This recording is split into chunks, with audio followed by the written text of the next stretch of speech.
Okay, this is video 2 for APUSH for Wednesday, April 8th. Okay, as you can see, I'm sorry we read that one already. While the debate raged on, so too did the Mexican War, which went very well for American forces. The United States prevailed so easily in Texas that Polk ordered troops south to Mexico, but also across the southwest and into California, hoping to grab the entire region by the war's end. When the United States successfully invaded Mexico City, the war was over. In the Treaty of Guadalupe Hidalgo, Mexico handed over almost all the modern Southwest, Arizona, New Mexico, California, Nevada, and Utah. This is known as the Mexican Cession. The United States, in return, paid $15 million for the land. The addition of this new territory greatly increased the nation's potential wealth, especially when gold was found at Stewart's Mill during the year that the treaty was signed. However, it posed major problems regarding the status of slavery. The chief population was this. By an accident of geography, it was just so happened that east of Mississippi, the territory of the United States was divided evenly between lands suited for plantation agriculture, where slavery flourished, and those that were not, and where slavery died out shortly after independence. Now the country expanded all the way to the Pacific, even south of the Missouri Compromise line, lands west of Mississippi were not to grow cotton or tobacco or any of the traditional plantation crops. Southerners saw a future in which slavery was confined not to the southern half of the country, but the southeastern quarter of it, and where they would therefore be greatly outvoted should free soil advocates decide to ban slavery everywhere. Southerners therefore decided at the time had come to rip up the Missouri Compromise and attempt to open up more areas to slavery. Their first step was to introduce the concept of popular sovereignty. Popular sovereignty meant that the territories themselves would decide by vote whether to allow slavery within their borders. The Compromise of 1850. Sectional strife over the new territories started as the ink was drying on the Treaty of Guadalupe Hidalgo. During the gold rush, settlers had flooded into California, and the populous territory wanted statehood. Californians had already drawn up a state constitution. That constitution prohibited slavery, and so, of course, the South opposed California's bid for statehood. At the very least, pro-slavery forces argued Southern California should be forced to accept slavery in accordance with boundary drawn by the Missouri Compromise of 1820. The debate grew so hostile that Southern legislators began to discuss openly the possibility of secession. Democrat Stephen Douglas, not to be confused with black abolitionist Frederick Douglass, and Whig Henry Clay hammered out what they thought to be a workable solution, known as the Compromise of 1850. When presented as a complete package, the compromise was defeated in Congress. Douglas, however, realized that different groups supported different parts of the compromise, and so he broke the package down into separate bills. He managed to organize the majorities to support each of the component bills, and thus ushered the entire compromise through Congress. Together, the bills admitted California as a free state, and at the price of the enactment of the stronger fugitive slave law. They also created the territories of Utah and Mexico, but left the status of slavery up to each territory to decide only when it came time for each to write its own constitution, thus reinforcing the concept of popular sovereignty. The Compromise of 1850 abolished the slave trade, not slavery itself, in Washington, D.C. Proponents of this provision argued that it was immoral to buy and sell human flesh in the shadow of the nation's capital. Instituting popular sovereignty and a new fugitive slave law posed serious problems. The definition of popular sovereignty was so vague that Northerners and Southerners could interpret the law entirely different so as to suit their own positions.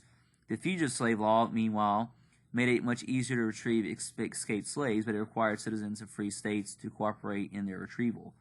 Abolitionists considered it coercive, immoral, and an affront to their liberty.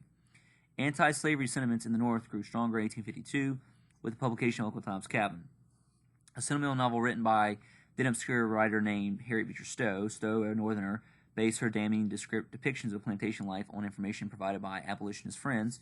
She wisely avoided political preaching, instead playing on people's sympathies. The book sold more than 1 million copies and was adapted into several popular plays that toured America and Europe. Like Thomas Paine's Common Sense during the Revolutionary War era, it was an extremely powerful piece of propaganda, awakening anti-slavery sentiment in millions who had never before given the issue much thought. Kansas-Nebraska Act and Bleeding Kansas. After California, no new states would be admitted to the Union until 1858. However, the contiguous status of the new territories proved increasingly problematic. Settlers entering the Kansas-Nebraska territories found no established civil authority. Congress also wanted to build railways through the territory, but they needed some form of government to impose order, secure land, and supervise construction. Stephen Douglas sought to address these issues with the Kansas-Nebraska Act of 1854. Again, Douglas formulated and ushered through Congress a law that left the fate of slavery up to the residents without specifying when or how they were to decide. To make matters worse, by opening up the two territories to slavery, the Kansas-Nebraska Act repealed the Missouri Compromise, thus further destabilizing the political situation. Northerners considered the new law a portrayal, regarding it as a further evidence of the slave power's domination of government. In response, many northern states passed laws weakening the Fugitive Slave Act. These laws, called personal liberty laws, required a trial by jury for all alleged fugitives and guaranteed them the right to a lawyer. Southerners who thought the Fugitive Slave Law would be final were an issue were furious. The Kansas-Nebraska Act also drove the final stake into the heart of the Whig Party. Anti-slavery Whigs, growing more impassioned about the issue and more convinced that the National Party would never take a strong stand, joined Northern Democrats and former Free Soilers to form a new party, the Republicans. Though not abolitionists, the Republicans were dedicated to keeping slavery out of the West territories. They also championed a wide range of issues, including the further developments of the national roads, more liberal land distribution out west, and increased protective tariffs. As a result, the Republicans appealed to a wider constituency than the Free Soilers had.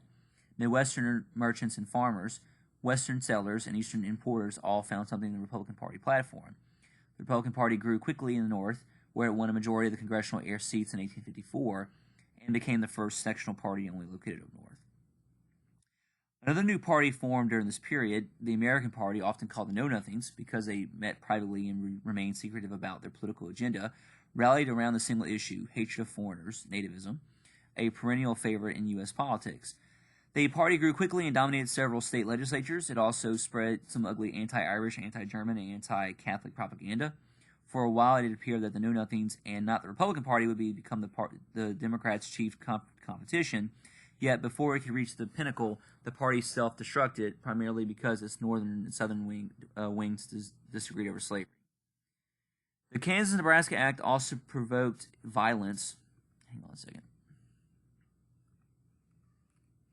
In the territories.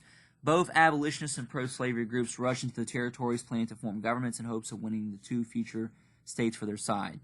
Just prior to the election of Kansas legislature, thousands of pro-slavery Missourians, called border ruffians, temporarily relocated in Kansas, resulting in rival constitutions being sent to Washington. An anti-slavery one from Topeka and the pro-slavery one from Lecompton. President Franklin Pierce, a dough-faced, as the Northerners who supported pro-Southern policies were called, recognized the Lecompton Constitution and promptly declared Kansas a slave territory. Pro-slavery forces took Pierce's recognition as a license to expel the Free Soilers, and they demolished the Free Soil city of Lawrence. In retaliation, radical abolitionist John Brown led a raid on a pro-slavery camp, murdering 5. After that, the gloves really came off as gangs from both sides roamed the territory and attacked the opposition. More than 200 people died in the conflict, which is how Kansas became known as Bleeding Kansas or Bloody Kansas during this period. We'll stop there. Let's go over the concepts real quick. Pull them up real fast.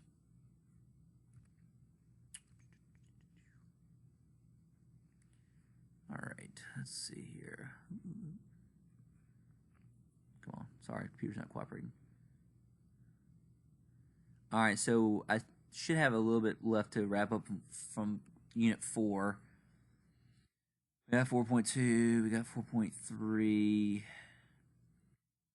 we got, 4.5 we got, 4.6, good, 4.8 we got.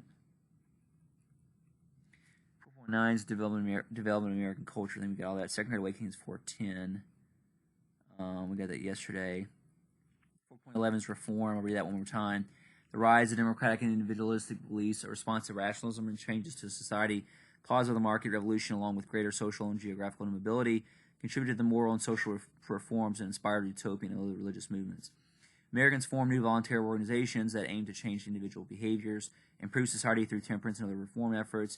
Abolitionist and anti-slavery movements gradually achieved emancipation in the North, contributing to the growth of free African-American population, even as many Southern governments restricted African-American rights. Anti-slavery movements in the North increased. Women's rights movement sought to create greater equality and opportunities for women, expressing its ideals in Seneca Falls. All right, 4.12, African-Americans in the Early Republic. Anti-slavery efforts in the South were largely limited to unsuccessful slave rebellions like Nat Turner. Enslaved blacks and free African Americans created communities and strategies to protect their dignity family structures, and they join political efforts aimed at changing their status. 4.13, the South in the early republic. I think we covered that already. We cut 2 videos ago. We covered that. Yeah, so that's all 4 point. That's all Unit 4. Since we just kind of started Unit 5, I'll do Unit 5's key concepts tomorrow in tomorrow's video. But it's all the Manifest Destiny, Road to Civil War concepts that we'll cover later on. So y'all have a good day.